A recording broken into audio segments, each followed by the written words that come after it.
Hi guys, here's Anna, here's Gina, and today we're gonna show you how to make the best kombucha ever. Okay, so this little Frankenstein creation is how it starts. So before you begin, what you do is brew some black tea. You can use black tea. There's different kombucha tea mixes, but basically you want about this much of black tea, concentrated black tea. Usually we steep about 10 black tea bags for 4 to 5 minutes. Then you take the tea bags out and you drain them. And while the tea is still hot in the bottom of this jar, you dissolve, sounds like a lot, but it's 1 cup of sugar, and that's going to be the food for your kombucha to grow. So once you're done dissolving the sugar in the black tea, it's kind of like a sweet tea mixture, you fill it up to about here with filtered water. So now it'll be like a diluted sweet tea. After that, you would put your SCOBY in. So a SCOBY is a symbiotic colony of yeast and bacteria, and it's what ferments the tea. So if you want to start this little project, you'll have to get yourself a little bit of kombucha liquid from someone and a SCOBY. So I'm going to take this out and show you what it looks like. This one has, we actually started this process about a year ago. So this is a SCOBY that every week, it's about a pancake thickness, and the longer you have it in here, the longer it regenerates. So every week we take it out and we're just gonna split it because it doesn't need to be this thick. But if you leave it to grow, it'll grow. It's kind of gross looking. It is kind of a rubbery consistency. So you can see right here, see this dark kind of stringy stuff? It does look really gross, but this is the yeast. So the yeast is what feeds on the sugar, and it's what carbonates your kombucha. So the way we started this was by trying every kombucha on the market, and none compared to this fresh kombucha that we had in Maui one year. So a friend of mine came over and did a little class and taught us all about kombucha and how to make it. And that was about a year ago, maybe over a year ago. And it's so good, and it's a little time consuming to make, but generally it's pretty easy once you get your routine down. And it's better than any kombucha on the market, in my opinion. So this is what it looks like. This is kind of a meaty one. It's a gross way to say it. But see, when it's ready to split, you can just disregard the old SCOBY. Kind of sounds like Scooby, but see how it's darker, and it just doesn't look like as fresh. So this whole piece can just get tossed. Okay, so we're gonna set this aside with about 2 cups of liquid, and this will get our next batch started. So basically there's 2 phases in fermenting kombucha. This jar, 2-gallon jar with a SCOBY, is phase 1. So after you brew your mixture and put in your SCOBY, this will ferment for a week or 2. It just kind of depends on your taste level. Some people like to temperature regulate these. I just don't think that's necessary. We keep them in a cool, dark place, so it stays pretty consistent. The interesting thing about making your own kombucha is that every week the mixture tastes a little bit different. So sometimes it might be super carbonated depending on how much yeast grows. Sometimes it might be a little bit more flat, but you just kind of have to roll with it. It's part of the process. So what I'm doing is taking a SCOBY out for the next round, leaving a little bit of juice because that'll be like, it's a starter for the next batch. And then we're gonna set those aside. So we'll do that to all 4 of these.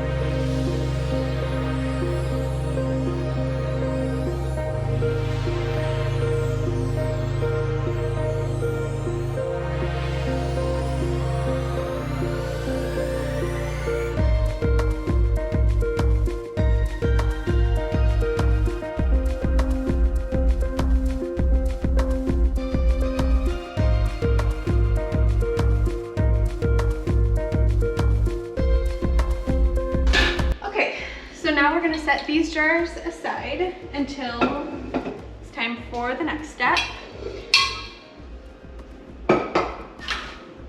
which will be flavoring the secondary fermentation bottles. And these are the bottles that we'll actually drink out of, and the flavor will go in these bottles, and then those will ferment for another week.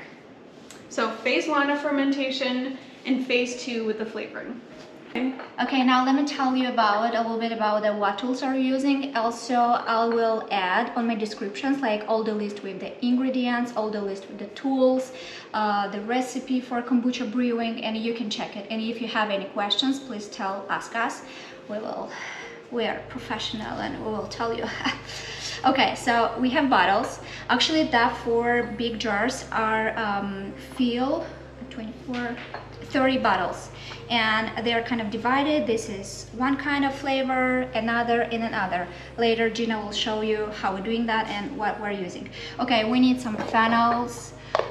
Here is the ingredients, what Gina will tell you about, and measuring cups, and also we have a bin where we're keeping all the bottles with a divider in here, and it's so cool because it's keeping the bottles very well organized. Also, you need Instant Hot for the hot water, because when you are dissolving the sugar and you're making the tea. And basically, you will need probably a juicer. If you don't have, you have to purchase one. Okay. Or you just can buy the juice if you don't have the juicer. So we usually make 3 types of kombucha, 3 different flavors, and the first one is one that we stole from a place in Maui that we love to go to, and it's the noni and elderberry, and it's like a wellness drink, and that one's very tasty. And the second one is very simple. You just get fresh raspberries, fresh blueberries, smash them all up so they fit into the bottom of the bottle before you add the tea and sugar and everything. And the third one is my nephew's favorite, and it's the apple ginger and cayenne. And we found that the best type of apples are Honeycrisp apples. And depending if I'm mad at Joe or not, we add a lot of ginger, give it an extra little kick. So these are going in the juicer, and they just need to be chopped up roughly. And I usually use 4 Honeycrisp apples and 2 pretty good size fresh ginger that I just scrape the skin off before I stick it in there. Just makes it go faster. Mm-hmm.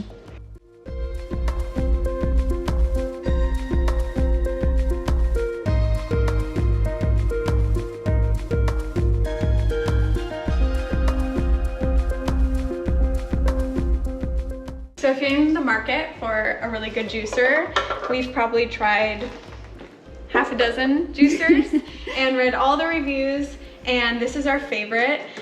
It's the Hurom Slow Masticating Juicer. It doesn't heat the juice up, so it like maintains its integrity. It's just the best. Basically, all you have to do is roughly chop your fruit and veggies, throw them in here, and then push a little button and it'll do it all for you. So it's kind of like you toss and leave, and it's just the best juicer ever. Super easy to clean, put together. We usually use these bottles just because it's easier to put the apple ginger juice in there, and then we can measure it out so that we can pour it into each bottle. So basically you are using 4 apples and some ginger. Is depending like how much ginger do you want, if you want to be like more spicy or not, it's up to you. And these 4 apples are fits 12 bottles. So I've got a bunch of apples in there, and then it's easier for the juicer if you cut the ginger up into little pieces like this.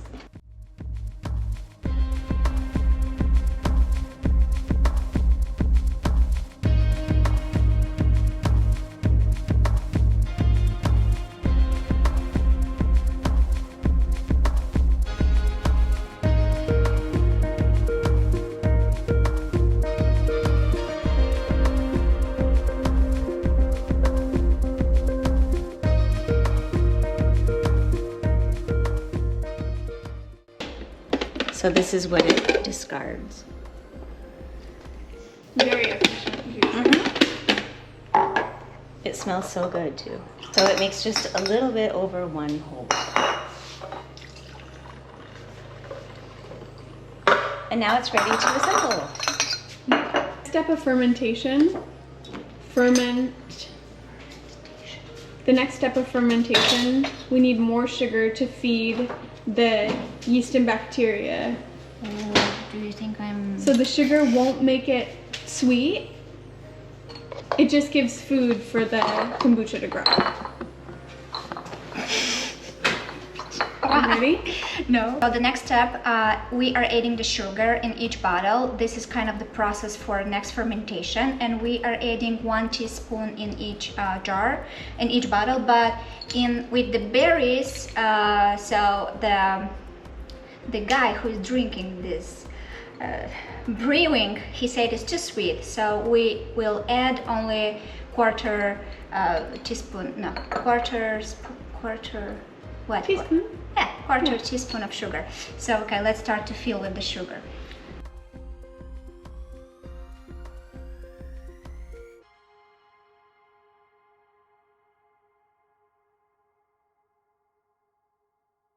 We are done with sugar. Okay, now we're gonna make 12 bottles with first flavor, which is cayenne pepper and apple ginger juice. We are adding 1/4 teaspoon of cayenne pepper and 1/4 cup of ginger juice.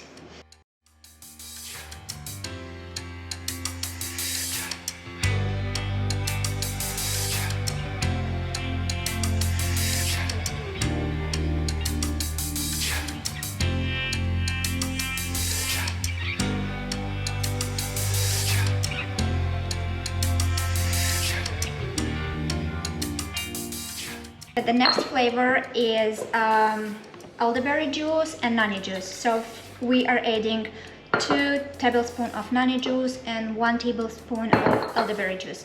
So about the elderberry, on the Amazon it's kind of different elderberry juice. One of them is kind of concentrate, which is darker and probably is more flavor, and another is kind of like more watery. It's okay if you don't have another, but the concentrate is kind of better.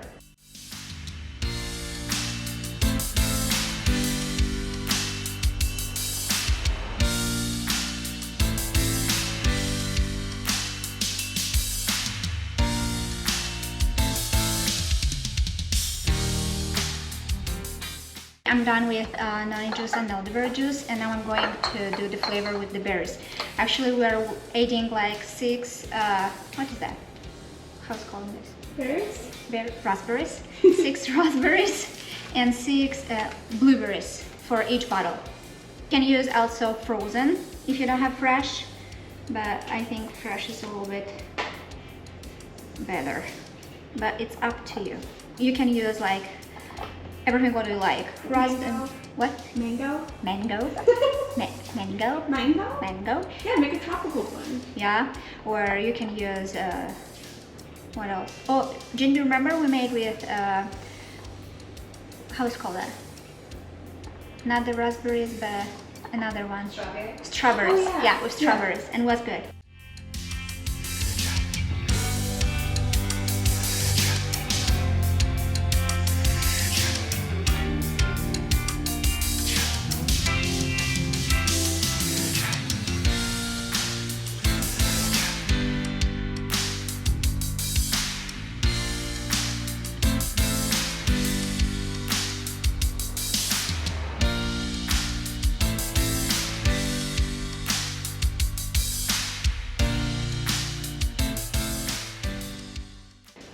So this is super important. The yeast gathers on the bottom of the jar, and so before you put it in the bottles, you want to stir it up so it's evenly distributed, or you'll have some bottles with a ton of yeast, and this is actually kind of fun and dangerous. If it has too much yeast, which means too much carbonation, it will pop its top like a bomb. Which was it? And yeah, So that's many happened times? before. And it'll spray kombucha all over the ceiling. All over. And yeah, explode. So it's kind of a dangerous hobby. Kind of. If you do a week of fermentation in the big jar and a week in the whatever, flavored jars, it shouldn't do that. Here's also something important. You really only want to pour up to the shoulder of these bottles because that gives you a little bit more leeway in case too much pressure builds up and they want to explode. If it's not filled all the way to the top, you're playing things safer.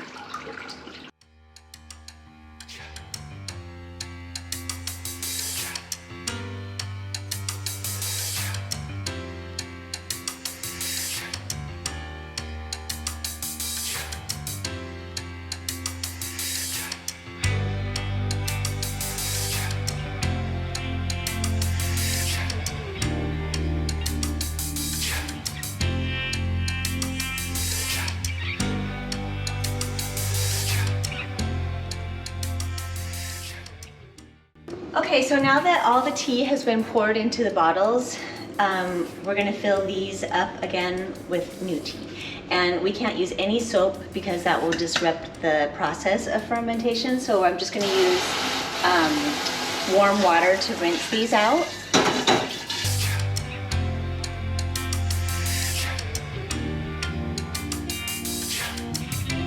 Okay, and then this is the part that we fill up with boiling hot Instapot water.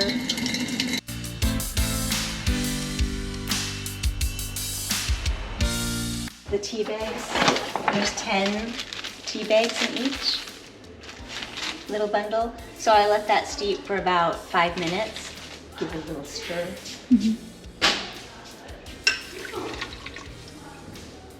And then just do that in all 4 of these.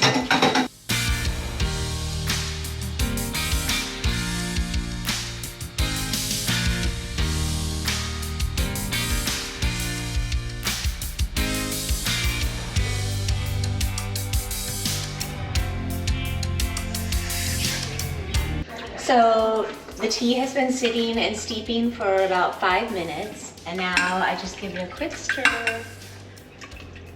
And now I'm going to add 1 cup of sugar. Take these tea bags out.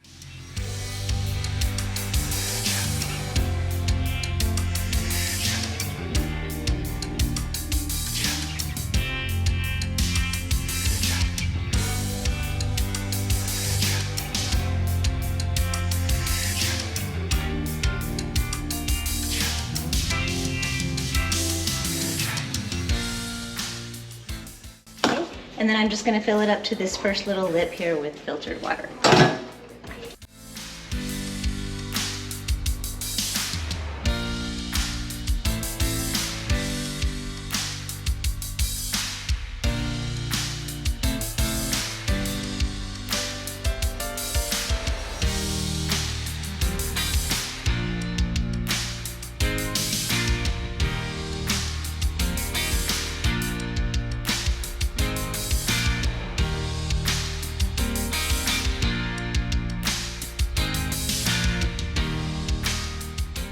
So now we're in the very final step, and we're going to start the new tea with these scobies from before. So you just put it back in here, and you want it to lay on the top, and if it doesn't go flat as soon as you put it in, it'll figure itself out. So this was the old tea from before, and we want to just pour this back in because this has the active yeast. So I'm just going to put all 4 of these back in and then cover them up. And make sure that the water is cooled down before you put that back.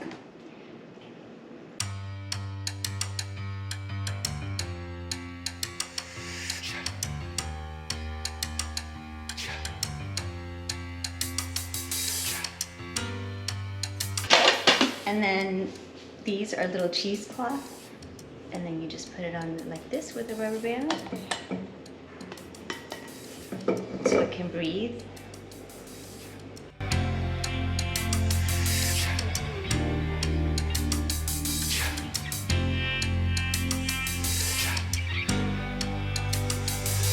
Now you put them back in these small carries.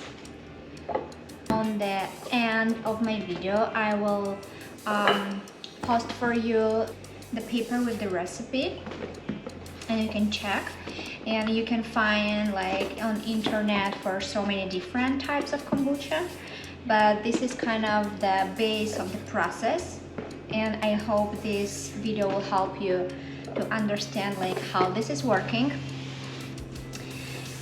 And if you have any questions, you can ask me and I'll try to help you, because we have a little bit of experience, and I don't know why, but I'm feeling like we're so good in it. We are kind of the best humans in the world. We can do kombucha, we are beautiful, we are smart, we can cook.